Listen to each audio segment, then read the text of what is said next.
Psalm 61, സങ്കീർത്തനം 61. അവസാനത്തെ 7 നമുക്ക് ഒരുമിച്ച് വായിക്കാം. ദൈവമേ, എൻ്റെ നിലവിളി കേൾക്കണമേ, എൻ്റെ പ്രാർത്ഥന ശ്രദ്ധിക്കണമേ.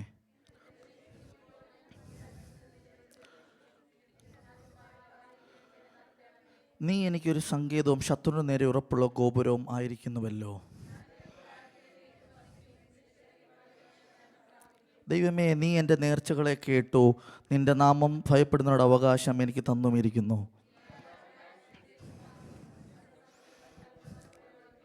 നമുക്ക് ചേർന്ന് നോക്കി. അവൻ എന്നേക്കും ദൈവസന്നിധിയിൽ വസിക്കും, അവൻ പരിപാലിക്കുന്ന ദൈവം വിശ്വസം കൽപ്പിക്കണമേ. അങ്ങനെ ഞാൻ തിരുനാമത്തെ എന്നേക്കും കീർത്തിക്കും, എൻ്റെ നേർച്ചകളെ നാൾ തോറും കഴിക്കുകയും ചെയ്യും. എല്ലാവർക്കും ദൈവസന്നിധിയിലിരിക്കാം.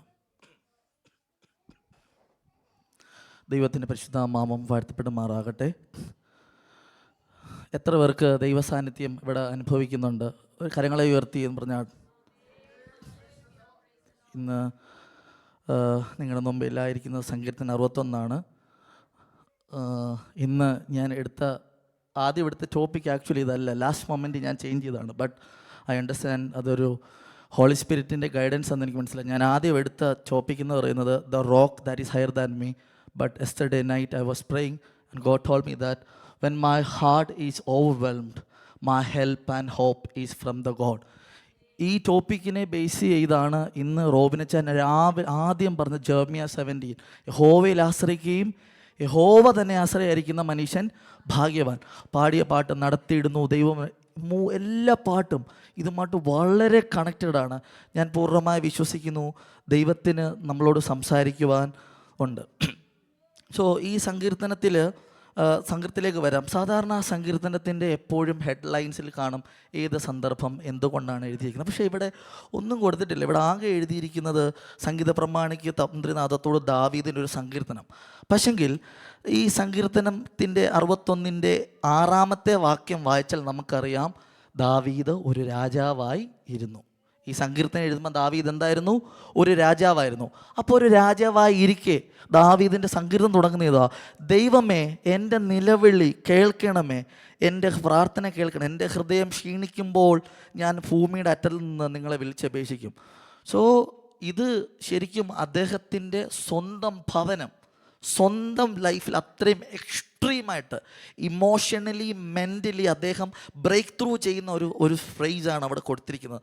അത് വേദപണ്ഡിതന്മാർ ഇങ്ങനെയാണ് പറയുന്നത്, തൻ്റെ മകനെ അബ്ശാലോമിനെ ഭയപ്പെട്ട് താൻ അവിടെ നിന്ന് വിട്ടുപോയി. അത് 2 ശമൂവേൽ 15:30 പറയുന്നുണ്ട്, ദാവീദ് താൻ മുഖം മറച്ചുകൊണ്ട് പോയെന്ന് പറഞ്ഞത്. ഏകദേശം വേദപണ്ഡിതൻ പറയുന്നതനുസരിച്ച് സിറിയയുടെ ഭാഗത്താണ് ഇദ്ദേഹം പോയിരിക്കുന്നതെന്നാണ് പറയുന്നത്.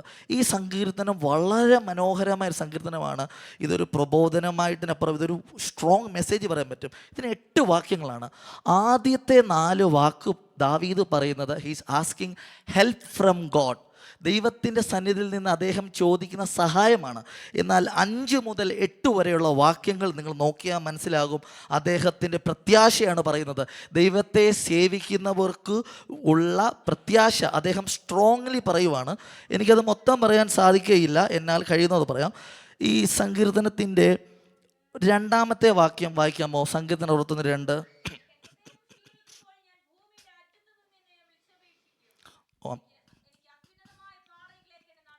ആമേൻ. സോ ഈ ഹൃദയം ക്ഷീണിക്കുമ്പോൾ, ഒരു ഭക്തൻ്റെ ഹൃദയം ക്ഷീണിക്കുമോ? ആക്ച്വലി ക്ഷീണിക്കും. നമ്മളെല്ലാം ചിന്തിക്കുന്ന ഒരു തോട്ടാണ് ഒരു ഭക്തന് ക്ഷീണമുണ്ടാകത്തില്ല, എപ്പോഴും വിശ്വാസത്തിൻ്റെ പോരാളി. ഒരിക്കലുമല്ല. അതിന് വേദപുസ്തകത്തിൽ നമുക്ക് പറയാൻ പറ്റുന്ന ഒരാളാണ് എലീശാ പ്രവാചകൻ. എലീശാ പ്രവാചകൻ ചൂരച്ചെടിയുടെ തണലിൽ പോയിരുന്നപ്പം എന്തോ പറഞ്ഞേ, കർത്താവെ ഞാൻ ക്ഷീണിച്ചിരിക്കുന്നു, എന്നെ മരിച്ചു പോയാൽ മതിയെന്ന് പറഞ്ഞു. അത്രയും ചിന്തിക്കണം. എന്നാൽ അദ്ദേഹം ഞാൻ പറയാതെ മഞ്ഞും മഴയും പെയ്യില്ല എന്ന് സ്ട്രോങ്ലി പറഞ്ഞൊരു വ്യക്തിയാണ്. ആകാശത്തൊന്ന് പ്രാർത്ഥിച്ച് തീ ഇറക്കിയ മനുഷ്യൻ. പക്ഷെ അദ്ദേഹത്തിൻ്റെ ജീവിതത്തിലെ രാജകുമാരി ഇസബെല്ലയുടെ പ്രശ്ന സമയത്ത് അദ്ദേഹം പറഞ്ഞു, കർത്താവെ ഞാൻ ക്ഷീണിച്ചിരിക്കുന്നു, ദൈവമേ മരിച്ചാൽ മതിയെന്ന്. നമ്മുടെ ജീവിതത്തിലെല്ലാവരും നമ്മളെ എല്ലാവർക്കും അറിയണമെന്ന് നിർബന്ധമൊന്നുമില്ല. നമ്മൾ ചിന്തിക്കുന്ന പല കാര്യങ്ങളും, നമ്മുടെ മാതാപിതാക്കൾ, സഹോദരി സഹോദരങ്ങൾ, കൂട്ടുകാർ, പങ്കാളികൾ, നമുക്കെല്ലാവർക്കും ഒരു പരിധിയുണ്ട്. ഈ മെസ്സേജ് ഞാൻ തയ്യാറാക്കുന്നത് എൻ്റെ ഏറ്റവും വൺ ഓഫ് ദ ഫേവറേറ്റ് സാംസാണ്. എൻ്റെ ലൈഫിൽ കറണ്ട് ടൈംസിൽ ഞാൻ പോകുന്നതിന് മാറ്റി ദൈവം എന്നോട് സ്ട്രോങ്ലി സംസാരിച്ച ഒരു തോട്ട്സാണ്. ഇതിൻ്റെ അകത്ത് സ്ട്രോങ്ലി പറയുന്നത് നമ്മുടെ help is come from God. നമ്മുടെ പങ്കാളിയിലോ നമ്മുടെ അപ്പനോ അമ്മയിലോ നമ്മുടെ സുഹൃത്തുക്കളിലോ ഒന്നുമല്ല നമ്മുടെ സ്ട്രോങ് ഹെൽപ്പോ നമ്മുടെ ഹോപ്പോ വേണ്ടത്. വേർ യു നീഡ് കർത്താവിൽ ആശ്രയിക്കുന്നവൻ, ഇന്ന് പറഞ്ഞ പോലെ കർത്താവിൽ ആശ്രയിക്കുകയും കർത്താവ് ആശ്രയമായിരിക്കുന്ന മനുഷ്യൻ എപ്പോഴും ഭാഗ്യവാനാണ്. അവൻ്റെ ജീവിതത്തിലെ കുറവുകൾ, പ്രയാസങ്ങൾ, പ്രതികൂലങ്ങൾ, ഒറ്റപ്പെടലുകൾ, തള്ളപ്പെടലുകൾ, വേദനകൾ, മുറിവുകളൊക്കെ വന്നാലും അവിടെ യഹോവയായ ദൈവം അവന് വേണ്ടി യുദ്ധം ചെയ്യും. ദാവീദ് അതാണ് ഇവിടെ പറയുന്നത്. ദാവീദിൻ്റെ സങ്കീർത്തനം 1 മുതൽ 150 സങ്കീർത്തനം വരെ വൺ സ്ട്രെച്ചിൽ നിങ്ങൾ വായിച്ചു നോക്കിയാൽ നിങ്ങൾക്ക് മനസ്സിലാവും. ദാവീദ് അദ്ദേഹം യഹോവയുടെ ഹൃദയമുള്ള മനുഷ്യൻ എന്നാണ് പറയുന്നത്. എന്തുകൊണ്ട് പറയുന്നു? അദ്ദേഹം വളരെ ഹോണസ്റ്റായിട്ടാണ് പറയുന്നത്. അദ്ദേഹത്തിന് ഉണ്ടായ ജീവിതത്തിലെ നഷ്ടങ്ങൾ, പ്രയാസങ്ങൾ, പ്രതികൂലം, തൻ്റെ മകൻ തന്നെ കൊല്ലുവാൻ ഭാവിച്ചു, ശൗൽ തന്നെ കൊല്ലുവാൻ ഭാവിച്ചു, ഒരുപാട് കാര്യങ്ങൾ ചെയ്തു. അവിടെ ഒന്നും ദാവീദ് മറ്റുള്ള ആൾക്കാരല്ല ആശ്രയിച്ചു. അദ്ദേഹം മുട്ടുമടക്കി, ദൈവസന്നിധിയിൽ മുട്ടുമടക്കി ദൈവത്തോട് പ്രാർത്ഥിച്ചു, കർത്താവേ നീ തന്നെയാണ് എൻ്റെ സഹായം. എത്ര പേര് അങ്ങനെ ജീവിതത്തിൽ പറയുന്നുണ്ട് കർത്താവാണ് സഹായമെന്ന്? എത്ര പേര് പറയുന്നു? നമ്മളൊരു ടിപ്പിക്കൽ പെൻറ്റക്കോസ്റ്റോ അല്ലെ ദിവസം ഒന്ന് സഭായോഗത്തിനോ പറയുന്നതോ നമ്മുടെ സന്തോഷമുള്ളപ്പോഴോ നമുക്കെല്ലാം നന്മ കിട്ടുമ്പോഴല്ല നമ്മൾ പറയണത് ഞാൻ ഈ ദൈവത്തെ സേവിക്കുമെന്ന്. എൻ്റെ കഷ്ടതയിൽ, എൻ്റെ പ്രതികൂലത്തിൽ, എൻ്റെ ഒറ്റപ്പെടലിൽ, എൻ്റെ തകർച്ചയിൽ ഞാൻ സ്ട്രോങ് ആയിട്ട് പറയാൻ സാധിക്കണം, കർത്താവേ നീയാണ് എൻ്റെ സഹായം. എൻ്റെ സഹായം യഹോവയിൽ നിന്ന് വരുന്നു. എൻ്റെ സഹായം, എൻ്റെ പ്രത്യാശ അങ്ങനെയാണ്. ഈ യഹൂദ ബാലന്മാരെ ശബ്ദമല്ല, യഹോവ എന്നെ വിടുവിച്ചാലും വിടുവിച്ചില്ലേലും ഞാൻ ഈ ദൈവത്തെ സേവിക്കും. ഇതാണ് ഒരു ഭക്തന് വേണ്ട ഏറ്റവും കാര്യം. നമ്മൾ ദാവീദിനെ പറ്റി പഠിച്ചറിയാം. ദാവീദ് എന്ത് വന്നാലും he always kneel his knees on God. നമ്മൾ മനസ്സിലാക്കേണ്ട കാര്യമാണ്, നമ്മൾ ദൈവത്തോട് അടുക്കുന്നതിൻ്റെ ഒരു ഭക്തൻ എന്നുള്ളതാണ് അവനെപ്പോഴും ദൈവാശ്രയത്തിലായിരിക്കും. ശരിയാണ്, നമ്മളെപ്പോഴും പരാതികളും പരിഭവങ്ങളും ഒക്കെ നമ്മൾ പറയും. പക്ഷേ അതുകൊണ്ട് നമ്മൾ ക്ഷീണിച്ച് പോകരുത്, നമ്മൾ നശിച്ചു പോകരുത്, തകർന്നു പോകരുത്. ഞാനാണെങ്കിലും എൻ്റെ ജീവിതത്തിൽ ഒരുപാട് പ്രയാസങ്ങൾ വരുമ്പോൾ, എനിക്കൊരുപാട് മാനസിക പ്രയാസങ്ങൾ വരുമ്പോൾ പലപ്പോഴും ദൈവത്തോട് പിറുപിറുക്കാറുണ്ട്. പക്ഷേ ഒരിക്കലും പിന്മാറ്റത്തിൽ പോകാൻ നമ്മൾ പാടില്ല. നമ്മൾ അവിടെയും ദൈവത്തോട് പറയണം. ഇതിൻ്റെ അടുത്ത വാക്യം, എനിക്ക് അത്യുന്നതമായ പാറയിങ്കിലേക്ക് എന്നെ നടത്തണമേ. അത്യുന്നതനായ പാറയിങ്കിലേക്ക്. So is higher than I. Rock എന്ന് പറയുന്നത് എന്താണ്? പാറ എന്ന് പറയുന്നത് എന്താണ്? സ്ട്രോങ്. എൻ്റെ സ്ട്രെങ്ത്, എൻ്റെ സ്ട്രോങ് ഹോൾഡ് എവിടെയാണ്? ദൈവത്തിൽ നിന്നാണ്. നമ്മുടെ എപ്പോഴും സ്ട്രെങ്ത് എവിടെ ആയിരിക്കണം? ദൈവത്തിൽ നിന്നായിരിക്കണം, മറ്റുള്ളവരിലല്ല. ദാവീദ് അത് കൃത്യമായി പറയുന്നു. അടുത്ത വാക്യം, 3-ാമത്തെ വാക്യം എല്ലാം വായിക്കാമോ?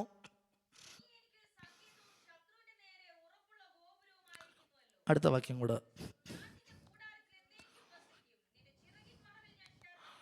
ഓക്കെ, ഇവിടെ ദാവീദ് ഈ 3-4 പറയുന്നത്, ഈ ദാവീദ് പറഞ്ഞ എൻ്റെ സങ്കേതം, പഴയ നിയമത്തിൽ സങ്കേത നഗരം എന്ന് പറഞ്ഞ ഒരു ഇതുണ്ട്. എന്താണ്? ഒരുവൻ അറിയാതെ തെറ്റ് ചെയ്താൽ ഓടിച്ചെന്ന് അഭയം പ്രാപിക്കാൻ പറ്റുന്നത്. അപ്പോൾ എന്താണ് ദാവീദ് പറയുന്നത്? എൻ്റെ അഭയം എവിടെ നിന്നാണ് കിട്ടുന്നത്? ദൈവത്തിൽ നിന്ന്. സങ്കേത നഗരം, അവിടെ എപ്പോഴും എന്താണ്? മേഴ്സി, ദൈവത്തിൻ്റെ കരുണ, ദൈവത്തിൻ്റെ ദയുള്ള സ്ഥലമാണ്. ദാവീദ് എന്താ പറയുന്നത്? എൻ്റെ കഷ്ടതയിൽ ആയിരുന്നപ്പോൾ എനിക്ക് ആശ്വാസം ലഭിക്കുന്നത്, എനിക്ക് കരുണ ലഭിക്കുന്നത്, എനിക്ക് സന്തോഷം ലഭിക്കുന്നത് എൻ്റെ കർത്താവിൽ നിന്ന്. അടുത്തത് പറയുന്നത് ഉറപ്പുള്ളൊരു ഗോപുരം. ഗോപുരം എപ്പോഴും കാണിക്കുന്നത് ഒരു ടവർ, ഒരു ഹൈറ്റിനെയാണ് കാണിക്കുന്നത്. ഹൈറ്റ് എന്താണ് കാണിക്കുന്നത്? നമ്മുടെ ജീവിതത്തിൽ എന്ത് പ്രശ്നങ്ങൾ വന്നാലും നമ്മൾ if we stand in God, ദൈവത്തിൽ നിൽക്കുവാണെങ്കിൽ ഒന്നും നമ്മളെ തകർക്കാൻ സാധിക്കുകയില്ല. നമ്മൾ ശരിയാണ്, നമ്മൾ ചില സമയത്ത് പ്രയാസത്തിൽ പ്രതികൂലത്തിലൊക്കെ പോവും. അതാ പറഞ്ഞത്, ഞാൻ താഴ്വരക്കൂരിൽ നടന്നാലും ഞാനൊരു അനർത്ഥവും നീ എന്നോട് കൂടെ. ഹല്ലേലൂയ. അപ്പം നമ്മൾ മനസ്സിലാക്കണം, ദൈവം നമ്മുടെ ഒരു സ്ട്രോങ് ടവറൂടാവണം. അടുത്ത വാക്യം പറയുന്നത്, ഞാൻ നിന്റെ കൂടാരത്തിൽ എന്നേക്കും വസിക്കും. ഈ കൂടാരം എന്നിവിടെ പറയുന്നത് എന്താണ്? ആക്ച്വലി സമാഗമന കൂടാരം, ടാബർനാക്കിൾസ്. അവിടെ എന്താണുള്ളത്? ദൈവത്തിൻ്റെ സാന്നിധ്യം. God dwells there. ദൈവം ഡ്വെൽ ചെയ്യുന്ന പ്ലേസാണ് ഇവിടെ കൂടാരം. അപ്പം ദാവീദ് പറയുന്ന, കർത്താവേ നീ എൻ്റെ സങ്കേതമാണ്, നീ എൻ്റെ ഗോപുരമാണ്, നീ എൻ്റെ ടാബർനാക്കിളാണ്. എന്താണ്? ദൈവം എന്നിൽ വസിക്കുന്നു. അടുത്തത് പറയുന്നത്, നിൻ്റെ ചിറകിൻ മറവിൽ ഞാൻ ശരണം പ്രാപിക്കും. ഇവിടെ ദാവീദ് പറഞ്ഞ, ദാവീദിന് അതിഭയങ്കരമായ, അദ്ദേഹം ഇവിടെ ഒരു രാജാവിന് ഒരിക്കലും സാമ്പത്തികമായോ മറ്റുള്ള പ്രശ്നങ്ങളോ, കാരണം is A king, he have all the power. But നമുക്ക് ശരീരത്തിനൊരു പ്രയാസം വന്നാൽ നമുക്കതെന്ത് ചെയ്യാൻ പറ്റും? നമ്മൾ അതിന് വർക്കൗട്ട് ചെയ്തോ നമ്മുടെ വീക്ക്നെസ് നമുക്ക് മാറ്റാൻ പറ്റും. പക്ഷെ നമ്മുടെ മനസ്സിന് ഒരു ഒരു ഒരു ക്ഷീണം വന്നാൽ, ഒരു തകർച്ച വന്നാൽ അത് എളുപ്പമല്ല. അതാ ദാവീദ് പറഞ്ഞ, കർത്താവെ 2 ചിറകുണ്ടായിരുന്നെങ്കിൽ പറന്ന് ഈ പ്രശ്നത്തിൽ നിന്ന് പോകാമായിരുന്നു. അതേപോലെ തന്നെ ദാവീദോട് ഉദ്ദേശിക്കുന്ന മറ്റൊരു കാര്യമാണ്, കോഴി തൻ്റെ കുഞ്ഞിനെ ചിറകിൻ കീഴിൽ മറയ്ക്കുന്നത് പോലെ. ദാവീദ് പറയുന്ന ഈ 3-4 ഉള്ള വാക്കിൻ്റെ ഏറ്റവും വലിയ പ്രത്യേകത എന്താണ്? ദൈവം അവൻ്റെ സ്ട്രോങ് ഹോപ്പാണ്, എൻ്റെ സ്ട്രോങ് സ്ട്രെങ്താണ്. ഇതിനോട് പറയുന്നു. അപ്പോൾ ദൈവത്തിൻ്റെ കൂടാരത്തിൽ ആരാണ് വസിക്കുന്നത്? അത് മനസ്സിലാക്കുവാൻ സങ്കീർത്തനം 15:2-5 വരെ ഒന്ന് വായിക്കാമോ?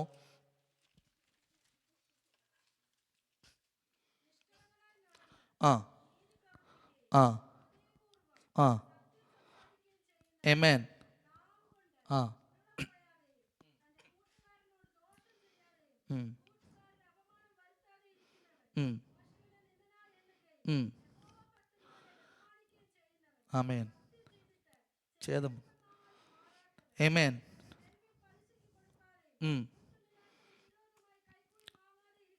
ആമേൻ. ആമേൻ. ഇവിടെ കൃത്യമായിട്ട് ഈ ഈ ദൈവത്തിൻ്റെ കൂടാരത്തിൽ ദാവീദ് വസിക്കുമെന്ന് പൂർണ്ണ കോൺഫിഡൻസ് ഉണ്ടാവാൻ കാര്യം എന്തെന്നറിയോ? ഈ സാംസിൻ്റെ തുടങ്ങുന്നതാ, യഹോവേ നിൻ്റെ കൂടാരത്തിൽ ആർ പറക്കും, നിൻ്റെ വിശുദ്ധ പർവ്വതത്തിൽ ആർ വസിക്കും എന്ന് പറഞ്ഞിട്ട് 2 മുതൽ 5 വരെ പറയുന്ന ഓരോ വാക്യങ്ങളും എങ്ങനെയാണ് ഒരു ദൈവ വിശുദ്ധൻ, എങ്ങനെയാണ് ദാവീദ് തൻ്റെ ജീവിതം നിർമ്മല ഹൃദയത്തോട്, പരമാർത്ഥ ഹൃദയത്തോട് ദാവീദ് ജീവിച്ചു എന്ന് ദാവീദിന് ബോധ്യമുള്ളതാണ്. കർത്താവേ ഞാൻ നിൻ്റെ കൂടാരത്തിൽ വസിക്കും. അപ്പം ഞാൻ ഇതിനെപ്പറ്റി പഠിച്ചു കഴിഞ്ഞപ്പോൾ മനസ്സിലാക്കി, ഈ സങ്കീർത്തനത്തിൻ്റെ ഉത്തരമായിട്ട് ദൈവം ദാവീദിന് കൊടുത്തത് എവിടാണെന്നറിയോ? സങ്കീർത്തനം 27:5 ഒന്ന് വായിക്കാമോ? ആമേൻ. ആമേൻ. ഈ ആദ്യത്തെ 4 വാക്യത്തിൻ്റെ ആൻസറാണ് സങ്കീർത്തനം 27:5 പറയുന്നത്. അനർത്ഥ ദിവസത്തിൽ എന്തോ ചെയ്യും? കൂടാരത്തിൽ നമ്മളെ ഒളിപ്പിക്കും. ആദ്യം കർത്താവ് ചെയ്യുന്നത് എന്താണ്? ഒരു ഭക്തനെ കർത്താവ് തൻ്റെ പ്രയാസഘട്ടത്തിൽ അന്നദോസിൽ എന്താ ചെയ്യുന്നത്? ഒളിപ്പിക്കും. രണ്ടാമത് എന്താ ചെയ്യുന്നത്? എന്നെ മറയ്ക്കും. എൻ്റെ കഷ്ടതയിൽ, എൻ്റെ പ്രതികൂലത മധ്യ ദൈവം എന്നെ മറയ്ക്കും. മൂന്നാമത്, ആമേൻ, നിൻ്റെ ജീവിതത്തിൽ ഇപ്പോൾ നീ കടന്നു പോകുന്ന പ്രതിസന്ധിയിലും പ്രതികൂലത്തിനും മധ്യേ ദൈവം ഇറങ്ങി നിന്നെ അവിടുന്ന് പൊക്കി നിന്നെ ഒരു പാറമേൽ നിർത്തും. മനുഷ്യർ നിന്നെ വിധിക്കുന്ന വിധിയോ, മനുഷ്യർ നിന്നെപ്പറ്റി ചിന്തിക്കുന്ന ചിന്തയല്ല കർത്താവിന് നിന്നെപ്പറ്റിയുള്ള പർപ്പസ്. നമ്മൾ പലപ്പോഴും ചിന്തിക്കുന്ന ഒരു കാര്യമുണ്ട്, കർത്താവെ വായ് എൻ്റെ ജീവിതത്തിൽ എന്തുകൊണ്ട് ഇങ്ങനെ സംഭവിക്കുന്നു? മറ്റുള്ളവരെ നോക്ക്, അവർക്ക് ഈ പ്രശ്നങ്ങളില്ലല്ലോ, പ്രയാസങ്ങളില്ലല്ലോ. കർത്താവിൻ്റെ പർപ്പസ് ഭയങ്കരമാണ്. നമുക്കത് മനസ്സിലാത്തില്ല. നമ്മളെ ചിലത് പഠിപ്പിച്ചെടുക്കുന്നതാണ്. ദൈവത്തിൻ്റെ മക്കളാണ്. നിങ്ങളോ അന്ധകാരത്തിൽ നിന്ന് തൻ്റെ അത്ഭുത പ്രകാശത്തിലേക്ക് നിങ്ങളെ വിളിച്ചവൻ്റെ സൽഗുണങ്ങളെ ഘോഷിക്കുവാൻ തക്കവണ്ണം തിരഞ്ഞെടുക്കപ്പെട്ട ജാതി, രാജകീയ പുരോഹിത വർഗം, വിശുദ്ധ വംശം, സ്വന്തം ജനമാകുന്നു. സോ നമ്മൾ ആരാ? ദൈവത്തിൻ്റെ സ്വന്തം ജനമാണ്. അപ്പം ദൈവത്തിൻ്റെ മക്കളെന്ന് പറയാം. കഴിഞ്ഞ ദിവസം ഞങ്ങൾ സൺഡേ സ്കൂളിൽ പ്രാർത്ഥിച്ചപ്പോൾ സൺഡേ സ്കൂൾ പ്രെയറിന് ബിനിച്ചാൻ പറഞ്ഞ ഒരു തോട്ട്സിനെ പറ്റിയാണ്. ദൈവത്തിൻ്റെ വേല, ദൈവത്തിൻ്റെ മക്കളാണ് നമ്മൾ, കൂട്ടുവേലക്കാരാ. ആ ദൈവത്തിൻ്റെ സ്റ്റാൻഡേർഡ് നമുക്ക് ഉണ്ടായിരിക്കണം എപ്പോഴും. നമ്മൾ ചർച്ചിൽ വന്ന് ഭക്തനായി ജീവിക്കുന്നു, കുറേ മെസ്സേജ് പറയുന്നു, കുറേ പാട്ട് പാടുന്നു. It doesn't count like that. Bible കർത്താവ് പറഞ്ഞത് എനിക്ക് നിങ്ങളെ അറിയില്ലെന്നാണ് പറയുന്നത്. ഒരു ഭക്തനായി ജീവിക്കണമെങ്കിൽ നമ്മൾ യഥാർത്ഥമായി പ്രമാണിച്ച് നടക്കുന്ന ഒരു വ്യക്തിയായിരിക്കണം. അത് പറയുന്നത് കഷ്ടതയിലായിരിക്കുമ്പോഴാണ് ഒരു ഭക്തനെ യഥാർത്ഥമായി നമുക്ക് മനസ്സിലാവുന്നത് എന്താണ് അവൻ്റെ ആശ്രയം ക്രിസ്തുവിലാണോ. അത് പറഞ്ഞത് നമ്മുടെ ഹൃദയം ക്ഷീണിക്കുമ്പോൾ നമ്മൾ നോക്കേണ്ട ഒരു കാര്യമുണ്ട്. നമ്മുടെ സഹായം, നമ്മുടെ പ്രത്യാശ കർത്താവിലാണോ? നമ്മളൊന്ന് ചിന്തിച്ച് നോക്കി, നമ്മുടെ പ്രത്യാശ കർത്താവിലാണോ? നമ്മൾ ചിന്തിക്കേണ്ട കാര്യമാണ്. നമ്മൾ പലപ്പോഴും മനുഷ്യരിൽ ആശ്രയിക്കും. ബൈബിളിൽ പറയുന്ന ദാവീദ് തന്നെ പറഞ്ഞു, മനുഷ്യരിൽ ആശ്രയിക്കുന്നതിനേക്കാൾ പ്രഭുക്കന്മാരെ ആശ്രയിക്കുന്നതിനേക്കാൾ. അപ്പം ബേസിക്കലി എന്താണ് നമ്മൾ മനസ്സിലാക്കേണ്ടത്? നമ്മുടെ ആശ്രയം ദൈവത്തിലായിരിക്കണം. നമ്മൾക്കൊന്നും കാണത്തില്ല. നമ്മുടെ ജീവിതത്തിൽ ഡാർക്ക്നെസ് ആയിരിക്കും, ഫുള്ളി ഡാർക്ക്നെസ് ആയിരിക്കും, ഹോപ്പ്ലെസ് ആയിരിക്കും. നമ്മുടെ ഹൃദയം ക്ഷീണിക്കും, തകരും, ഇതൊക്കെ ഉണ്ടാവും. അപ്പോൾ നമ്മൾ പറയേണ്ടത് യോബ് പറഞ്ഞ പോലെ, യഹോവ തന്നു, യഹോവ എടുത്തു, യഹോവയുടെ നാമം വാഴ്ത്തപ്പെട്ടുമാറാകട്ടെ. ഇങ്ങനെ പറയുന്ന ഒരു ഭക്തൻ ഓരോ നാളും കുലുങ്ങിപ്പോകത്തില്ല. ഞാൻ പറയുന്നു, ഈ ഭൂമിയിൽ സകല ലോകം മുഴുവൻ നിന്റെ നേരെ വന്ന് നിന്നാലും നിന്റെ വിശ്വാസം, നിന്റെ അടിയുറപ്പ് കർത്താവിലാണെങ്കിൽ താൽക്കാലികമായി പലരും വിജയിക്കും. പക്ഷെ അന്തിമ വിജയം യഹോവ നിനക്ക് വേണ്ടി പാളയമിറങ്ങി നിന്നെ വിടുവിക്കും. ഹല്ലേലൂയ. ഒരു നിമിഷം എല്ലാവരും ദിവസത്തിൽ എഴുന്നേറ്റ് നമുക്ക് ഒരു നിമിഷം കണ്ണുകളെ അടച്ച്, ഞാൻ എൻ്റെ വാക്കുകൾ ചുരുക്കുകയാണ്, ഞാൻ ഒത്തിരി സമയം എടുക്കുവാൻ ആഗ്രഹിക്കുന്നില്ല.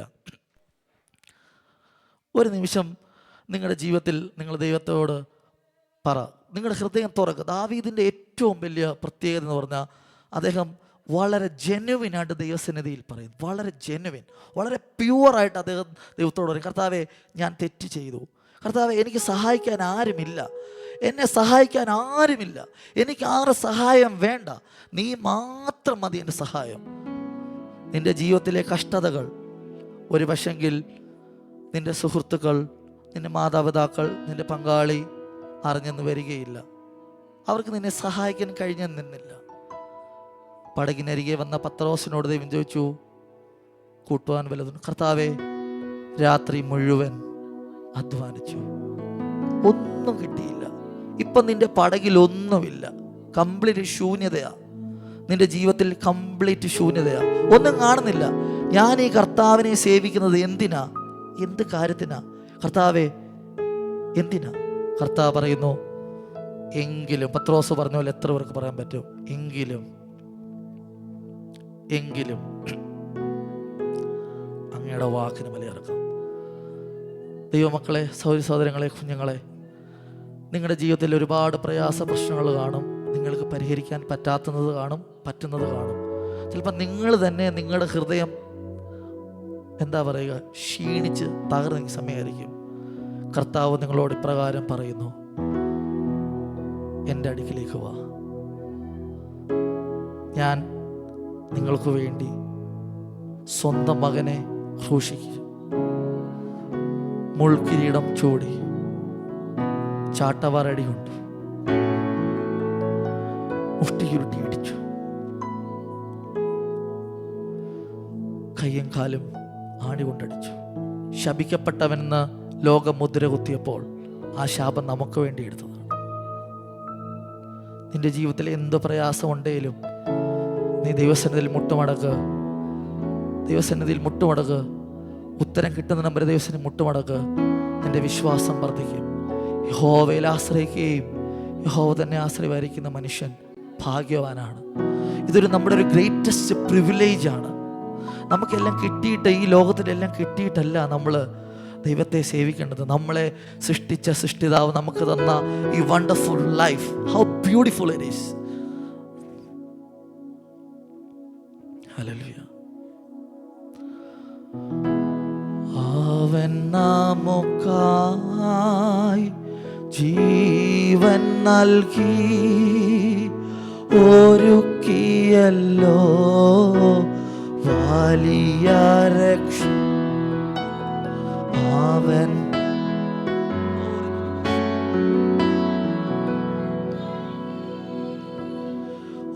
ഒരുക്കിയല്ലോ വലിയ രക്ഷ. ദൃഷ്ടികളാൽ കാണുന്നു ഞാൻ സ്വർഗകനാൻ ദേശമതിൽ. ദൃഷ്ടികളാൽ കാണുന്നു ഞാൻ സ്വർഗകനാൻ ദേശം. പ്രത്യാശയോട് പാടിയോട്ടെ. ഓ തിരുക്കരത്താൽ വഹിച്ചു എന്നെ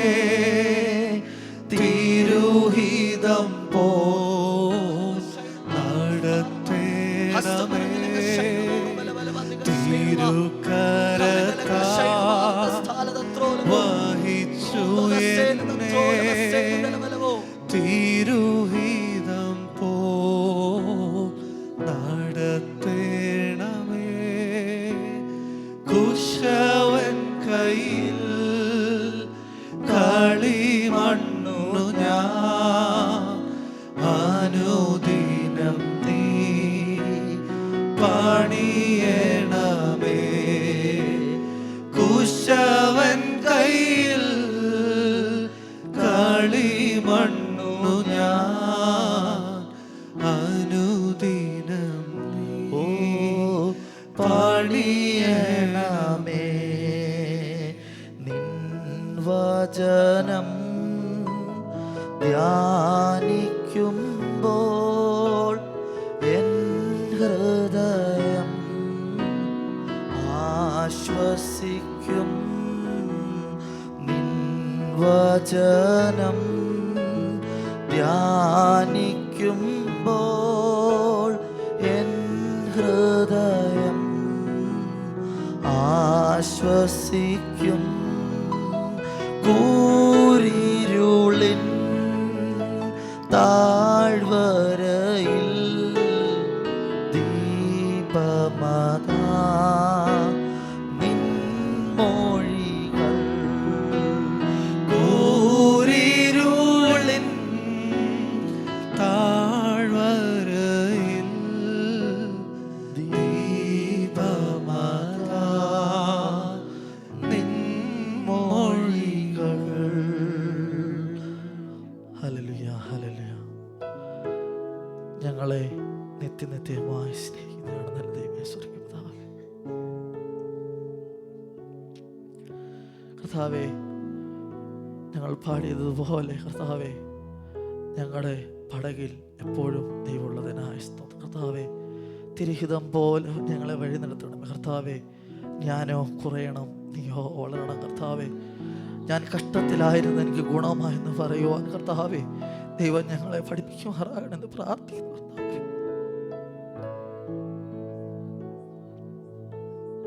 കർത്താവേ.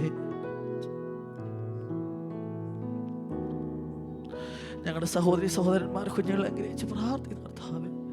കർത്താവേ, സങ്കീർത്തനക്കാരൻ ദാവീദ് പറഞ്ഞ പോലെ ഞങ്ങളുടെ ഹൃദയം ക്ഷീണിക്കുമ്പോൾ കർത്താവെ, ഞങ്ങൾ ഹൃദയം ക്ഷീണിക്കുമ്പോൾ കർത്താവ് ഞങ്ങളുടെ സഹായമായി, ഞങ്ങളുടെ പ്രത്യാശയമായി പറഞ്ഞു കർത്താവെ.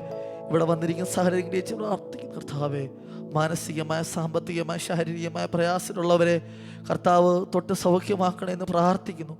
ഒരു പുതുജീവനം അവരിൽ പകരുമാറാകണമെന്ന് പ്രാർത്ഥിക്കുന്നു കർത്താവെ. യഹോവേ, അങ്ങയല്ലാതെ ഞങ്ങൾക്ക് ആശ്രയിപ്പാൻ വേറെ ആരുമില്ല കർത്താവെ. ഞങ്ങൾ അങ്ങയിൽ ആശ്രയിക്കുന്നു കർത്താവെ. ഞങ്ങളുടെ കണ്ണ് ഞങ്ങൾ അങ്ങയിലേക്ക് നോക്കുന്നു. ഞങ്ങളുടെ പ്രത്യാശ അങ്ങയാവുന്നു കർത്താവെ. ഞങ്ങളെ ദൈവം വഴി നടത്തുമാറാകണമെന്ന് പ്രാർത്ഥന കർത്താവെ. കേട്ടിന് വചനങ്ങൾക്കായി സ്തോത്രം. തുടർന്ന് എല്ലാ ശുശ്രൂഷകളും ദൈവം അനുഗ്രഹിക്കണമെന്ന് പ്രാർത്ഥിക്കുന്നു. പ്രാർത്ഥന യാചനയും കേട്ടതിനായ സ്തോത്രം യേശു ക്രിസ്തു നാമത്തിൽ യാചിക്കുന്നു. ദൈവം ഒന്ന് കേൾക്കണമേ എൻ്റെ പൊന്നു കർത്താവേ.